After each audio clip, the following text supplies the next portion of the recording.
Olha aqui, ó, Reconheço, Juliano reconheço. Poeta. Olha aí. É verdade, é verdade. Bons tempos. Engrandecendo a minha biblioteca. Você já É, imaginaram quanto é que vão valer esses livros daqui a 30, 40 anos?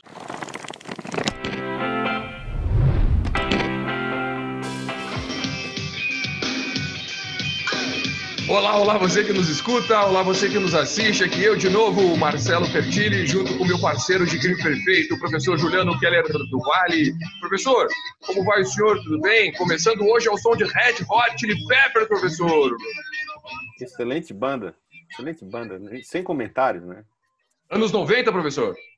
Anos 90. Anos 90 realmente revolucionaram também com o grunge. Tivemos lá Soundgarden, tivemos Pearl Jam e outras tantas bandas do início dos anos 90. Nirvana, por que não também, né? Grandes sons dos anos 90. Mas, professor, hoje nós temos um convidado também muito especial, um parceiro aí de longa data, um parceiro do senhor, professor, de mais longa data ainda, alguém que eu fui conhecer mais tarde na universidade, lá na Univale, onde somos parceiros e colegas também dando aula, o nosso querido Júlio Marcelino. Tudo bem, Júlio? Tudo bem com vocês? Tudo certo? Tudo certo. Como é que vai essa vida pandêmica? Não, olha, eu não senti tanto assim essa questão, por exemplo, do distanciamento, do isolamento, porque eu continuei trabalhando, fora a questão da universidade, né? Mas, de fato, assim, no período de recolhimento, aproveitando para estudar mais, É isso fazer aí. coisas produtivas, a medida do E possível. os amigos aqui te incomodando, né, Júlio? Para você que está nos escutando e nos assistindo aí, hoje é um sábado de manhã, chuvoso aqui em Floripa, e nós tiramos o Júlio mais cedo da cama. Mas, Júlio, o negócio é o seguinte: a gente trabalha aqui com o direito ao rock. O rock, para nós, é o grande gênero musical nascido aí nos berços das crises da modernidade, as crises em razão das promessas não cumpridas de um modelo liberal de ver o mundo, das revoluções iluministas. Portanto, na verdade, tudo começou a partir de um subtítulo desenvolvido pelo grande professor Juju, que um dia me ligou e disse: precisamos fazer algo dentro da ideia do direito morreu, o rock não. Então, a gente quer conversar contigo a partir desse subtítulo, e então vamos começar por esse primeiro ponto. Professor Juju, como sempre, faça as honras. Júlio, tu é um cara que pesquisa muito sobre direito, economia e política. Aí a pergunta, né? Dentro das suas pesquisas, um cara que respeita muito, que fala sobre análise econômica do direito. O direito morreu, Júlio? Olha, que boa pergunta. Para um sábado de manhã chuvoso, né, Júlio? Olha, esse horário, realmente, no sábado de manhã, para os roqueiros, esse não é um horário convidativo, né? Mas como é um prazer sempre poder estar com vocês e falar com vocês, evidentemente que o sábado de manhã hoje tem uma nova cor, tem um novo sabor, podendo falar de direito e rock com dois amigos que eu admiro tanto. Gente, falando sobre o que interessa, né? Sobre a pergunta eixo do programa aí, do quadro de vocês, né? Vejam como essa questão da morte se tornou forte para todos nós, né? Essa metáfora da morte, né? Em tempos aí de necropolítica, né? A questão da morte se tornou mais importante ou passou a ter mais visibilidade para todos nós. Eu não acho, mas sendo objetivo, eu não acho que o direito morreu, mas acho que ainda no âmbito das metáforas, eu acho que ele foi baleado, está internado, está na UTI, entendeu? Talvez assim, ó, talvez tenha saído de um show de punk rock um pouco mais agitado, um pouco mais com brigas e saiu, no mínimo, lesionado. Eu acho que realmente o Tentou dar direito um moche e acabou indo ao chão, Júlio? ele está variado, está internado. Júlio, dentro dessa ideia de abalo do direito que nós temos hoje, especificamente dessa relação que a gente estabelece hoje com os conceitos éticos, com os conceitos democráticos, tu vês um grande prejuízo aí? Eu vejo com grande preocupação e tento não me deixar tomar pelo pessimismo, mas pelo que a gente vê tem sido muito difícil, não só pelo que acontece sim, de curto prazo para nós hoje, né? Claro que o que a gente olha no entorno já é bastante contundente e forte, mas se a gente fizer uma análise assim de algum tempo para cá, fizer uma retrospectiva, eu acho que o direito passou a se enfraquecer muito, pelo menos o direito da maneira como a gente conheceu, né? O direito liberal, ligado a essa ideia de Estado democrático de direito, Estado liberal de direito. Acho que os seus pilares, né, foram fortemente abalados, porque, se não parar para analisar, sem ser muito prolixo, né? O direito, da maneira como a gente conheceu, está calcado em algumas pilastras, né? O individualismo, o racionalismo, a família, né? A religião, especialmente, né, judaico-cristã. No âmbito do direito como propósito aí, sei lá, de um instrumento com o objetivo de disciplinar a organização social, fortemente calcado numa ideia adversarial, né? E eu acho que se a gente parar para analisar, aí, seguindo a recomendação, especialmente dos linguistas, né? Tipo, vamos prestar mais atenção no sujeito do que no objeto, a gente vai perceber que essas pilastras foram fortemente abaladas, né? O direito hoje, o comportamento hoje está sob novas coordenadas, tanto pelas vicissitudes econômicas, mas também especialmente tecnológicas, né? Eu acho que o direito foi desenhado para um sujeito que não é que ele não esteja mais aí, ele ainda está aí, né? Porque o direito enfrenta bem o problema do acidente do trânsito, e acho que enfrenta bem aí um assassinato, né? O roubo, né? Mas nós temos uma série de outras complexidades da sociedade para serem enfrentadas e que eu acho que vão se tornar majoritárias, né? Vão se tornar hegemônicas ali já ali na frente, e para o qual eu acho que o direito não tem condições de enfrentar. Júlio, alguns convidados têm estado conosco aqui, têm falado bastante sobre a crise do direito, numa perspectiva justamente de fruição das garantias, das liberdades e tal, mas, na verdade, num fortalecimento de um direito de controle, um direito hoje que é usado não só na realidade brasileira, mas também em alguns outros países, como Estados Unidos, eventualmente alguns países da Europa, como lawfare, como instrumento de guerra, né? Ou seja, o direito como um mecanismo. Como tu vês essa questão hoje do direito de controle, direito de guerra, e quem sabe até fazendo um paralelo com a questão da pandemia, né? Não, veja, esse é um outro ponto, né? O Estado de Direito foi desenhado para quem estava pensando em liberdade. Liberdade nós perdemos faz tempo. Nós estamos, né, vivemos em uma sociedade de controle, de vigilância em massa. Eu tenho lido bastante a respeito disso, tenho escrito sobre isso. E se a gente perceber assim como marco histórico a virada a partir do 11 de setembro, né? Não que não tivesse nenhum instrumento de controle antes do 11 de setembro, mas a partir do 11 de setembro isso se torna política. Isso passa a pautar as relações internacionais, né? E se miscui, eu acredito também, do relacionamento econômico, né? Porque os norte-americanos passam a pautar muito o controle, até onde podiam exercer, porque hoje está, né? É um controle que tenta se reequilibrar aí com as forças eurasianas, né? Os russos, os chineses, enfim. Mas ainda eles têm muita força, né? E de lá para cá a gente percebe que essa questão do lawfare, essa questão da sociedade de controle, isso tornou muito mais forte. Acho que abala, fere de morte o direito, porque ele foi criado, de certa forma, como um instrumento para garantir a liberdade. É claro que não é uma liberdade ingênua, né? Tinha uma forte mentalidade burguesa por trás disso, né? Das revoluções, do período revolucionário, me refiro aí à Revolução Norte-Americana, Revolução Inglesa, ou até um século antes, né? As revoluções na Revolução, perdão, norte-americana, Revolução Francesa, ou até a partir de um século antes nas revoluções inglesas. Então, de fato, eu percebo assim que o direito me dá a sensação que passou a ser instrumentalizado, né? A gente trabalhava uma lógica de direito onde eu me lembro ainda que no mestrado, né? Então não faz tanto tempo assim, porque somos todos jovens, né? Mas a gente discutia ainda a questão da autonomia do direito, né?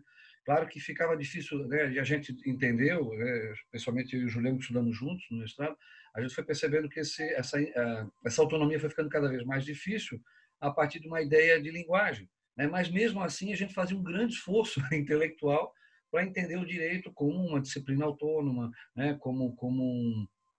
Vamos assim dizer, uma ferramenta importante em defesa daquelas promessas da modernidade, daqueles pilares que a gente havia mencionado antes, tal, do indivíduo, da liberdade, da racionalidade, né? E hoje, eu acho que a questão do lawfare e a questão do controle também é um pouco, eu não sei se é sintoma, se é causa ou sintoma, mas talvez um pouco, talvez seja consequência dessa forte influência, dessa simbiose seres humanos e tecnologia, porque parem para analisar, hoje não existe mais o indivíduo da maneira como a gente conheceu em termos de formação de direito, tanto que hoje a literatura fala em indivíduo, né? Porque antes se pensava no indivíduo no sentido de autonomia da vontade, de relacionamento social, a base de uma ideia de que você poderia ter, né, ser autossubsistente, você poderia conseguir se prover a partir da sua racionalidade, fazer grandes coisas, grandes conquistas, tal. Hoje, e uma vida privada, né, onde a privacidade era o mais importante, né, o âmbito das suas escolhas, a sua capacidade de fazer escolhas. Hoje, gente, a vida é pública, nós não temos mais intimidade ou privacidade. Agora, Júlio, aproveitando isso, né? Tu é um cara que eu respeito muito, tu faz uma análise econômica do direito, consegues trazer a economia para o direito, né? Tens uma boa leitura pelo Posner e pelo Coase, né? Agora, nesse momento de pandemia, a economia, né? Ela está se preparando para vir mais forte, né? Porque a economia é sempre essa sensação, ela sempre vence, né? A eficiência, tu que é um cara que pesquisa muito também sobre eficiência. O que tu estás vendo nesse momento e o que a gente pode esperar daqui para frente com pandemia, a questão da influência da economia, a sociedade é do capital, o que nós vamos ter daqui para frente? O que tu acha? Eu acho que o mundo vai ser outro após a pandemia. Eu também não sou daqueles Futurologista? não, e vendo terra arrasada, né? Tem alguns aí fazendo algumas previsões estranhas assim. Mas de Futurologia fato, e filosofia não combinam, segundo Hegel, hein, professor Juju? É verdade. E o Júlio está aí para falar de Hegel também. eu penso que assim, a pandemia, eu acho que ela vai servir para o bem e para o mal como assim um produto, como um acelerador dos acontecimentos, coisas que estavam se preparando para acontecer, que estavam acontecendo lentamente, no âmbito da economia, que eu tenho prestado atenção, e na tecnologia, no âmbito da tecnologia, isso vai se acelerar muito. Tu acredita também que a economia ela pode, de certa forma, se reestruturar também para uma economia um pouco mais assistencial, que tenta inverter alguns critérios de produção em massa, desenvolvimento, justamente por conta da nova cara do mundo, em razão das crises do trabalho, da oferta do trabalho e tal? Acredito. Essa é uma discussão boa, né? Porque, por exemplo, tem se discutindo sobre renda básica, né?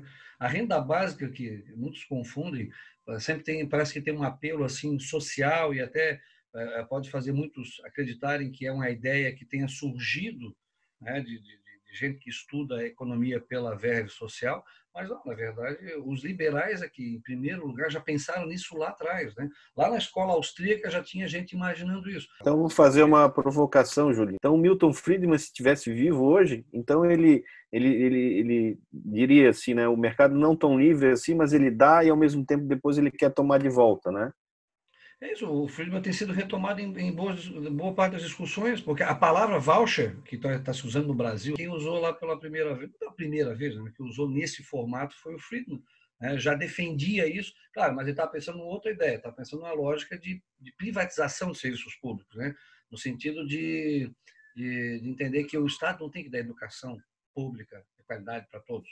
O Estado tem que se empenhar em fortalecer o mercado forte, bombando, todos terão pleno emprego, né, teriam boas remunerações, e o próprio indivíduo, na lógica do individualismo, da autonomia, ele escolheria, né, qual colégio, o perfil, enfim.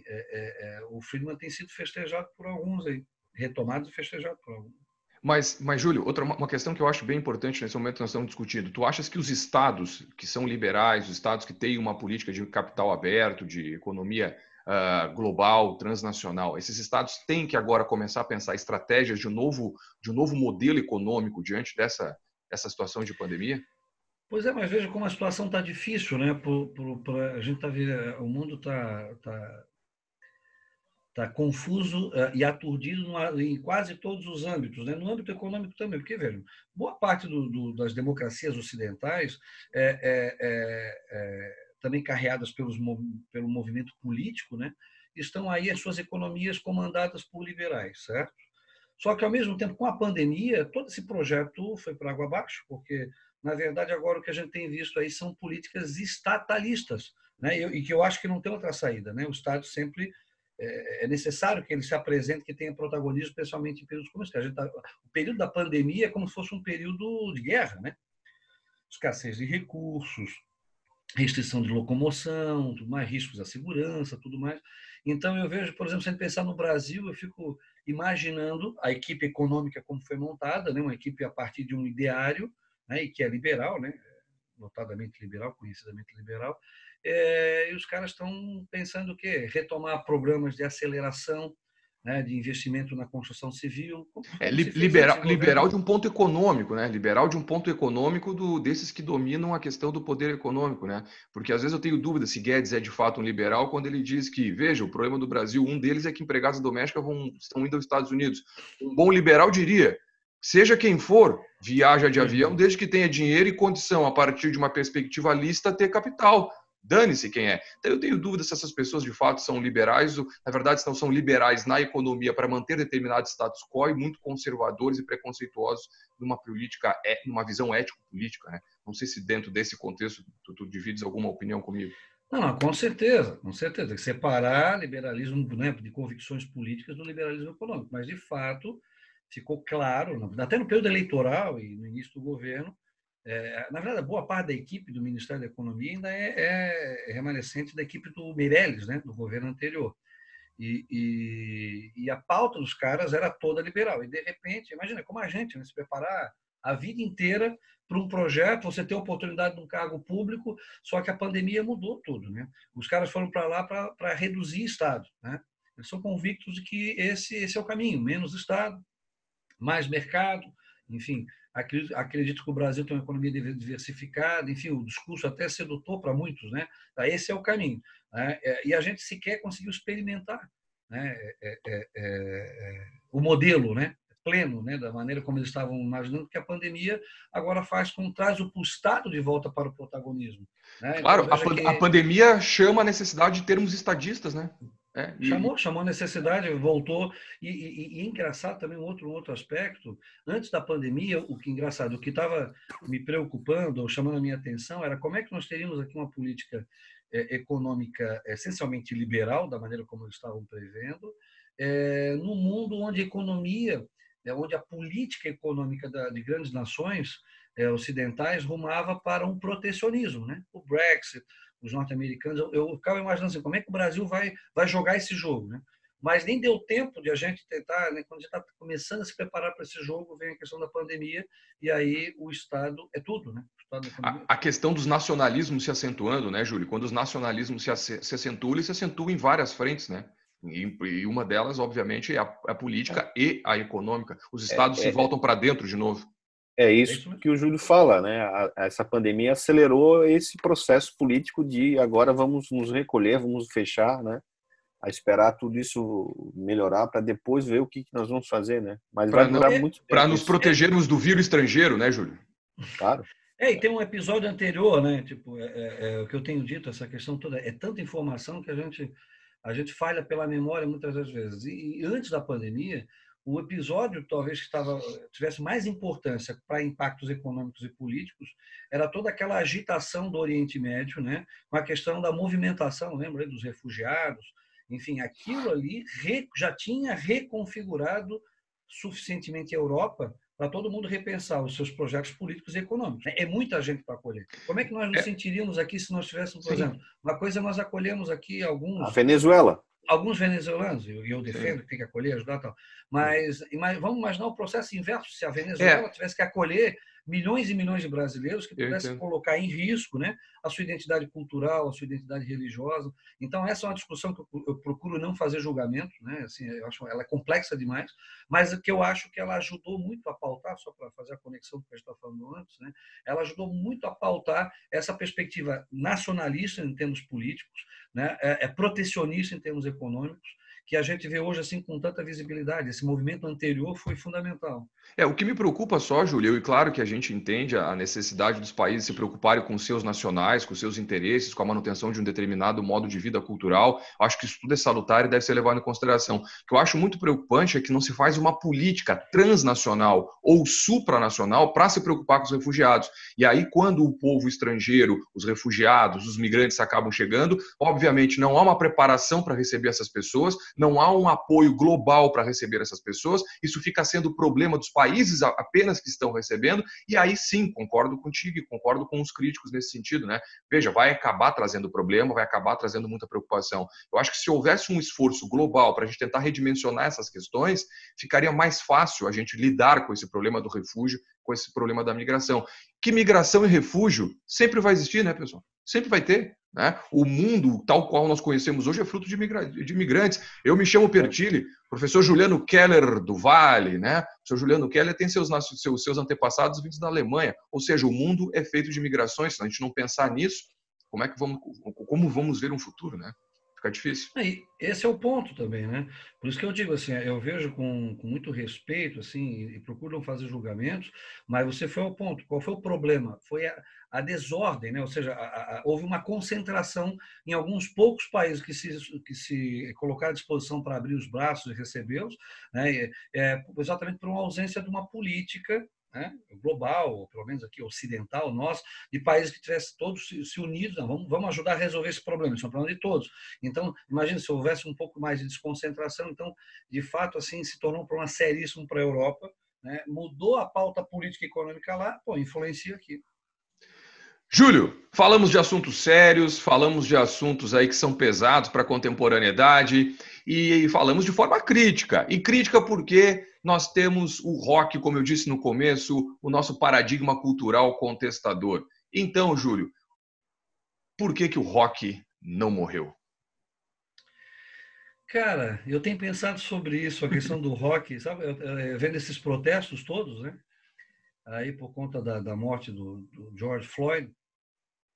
E o rock não morreu, mas perdeu o protagonismo, né? Não agora, né? É um processo que eu acho que vem aí de longa data, a questão da música eletrônica, enfim, de outras influências. Mas de fato você veja, né? Eu vi uns documentários, algumas reportagens fazendo um paralelo com os anos 60, né? com o Dr. Martin Luther King, essa turma toda, e como a música era importante lá, especialmente a música negra, evidentemente, né? Mas o rock também, né? Como o rock ajudou a sensibilizar as pessoas, né? Como um símbolo, como a gente também aprendeu a enxergar o rock, né? Como um símbolo de resistência, um símbolo de mudança, né? Simbolizando algo positivo. E eu estou vendo que, veja como o mundo está mudado, né?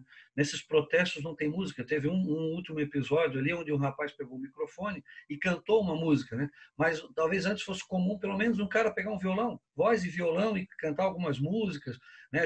E não era só o rock lá atrás, né? Mas assim, outras influências nos Estados Unidos, o Bob Dylan, né? Quantas pessoas, né? Quantos artistas que são ligados, né?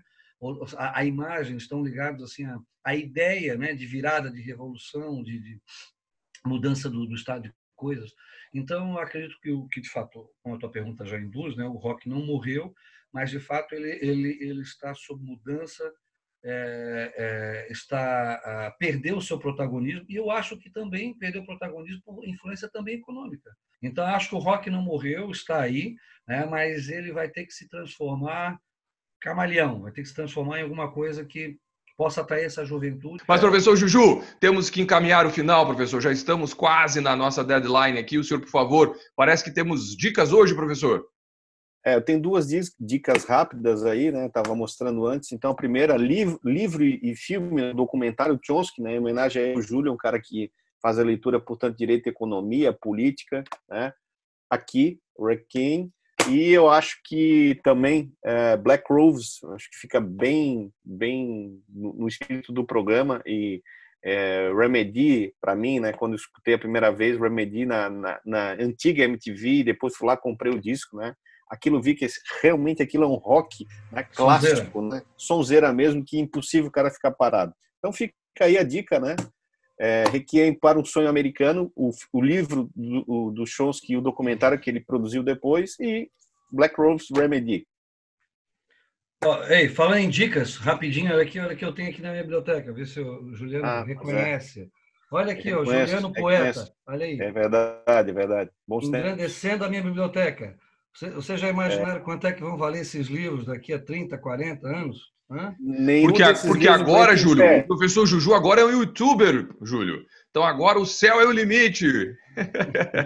Queria agradecer então a presença dos meus queridos amigos Júlio Marcelino, professor Juliano Keller do Vale, meu coautor para Crime Perfeito. Lembrando que você, por favor, que nos acompanha aí, gente, dá um like aí no vídeo, segue o nosso no nosso canal no Instagram, se inscreve aqui no nosso canal no YouTube. Isso é importante para que a gente possa continuar produzindo conteúdo. Eu e o professor Juju já estamos com algumas outras ideias aí para criar mais conteúdo aqui para o canal, além desse programa no qual a gente discute se o direito morreu ou não, mas a gente passa, obviamente, pela certeza de que o rock continua mais vivo do que nunca. Então, obrigado por você estar nos acompanhando aí e fique atento porque logo mais a gente passa para discutir outros institutos, outros discos e outras músicas. Valeu, gente. Até a próxima. Tchau.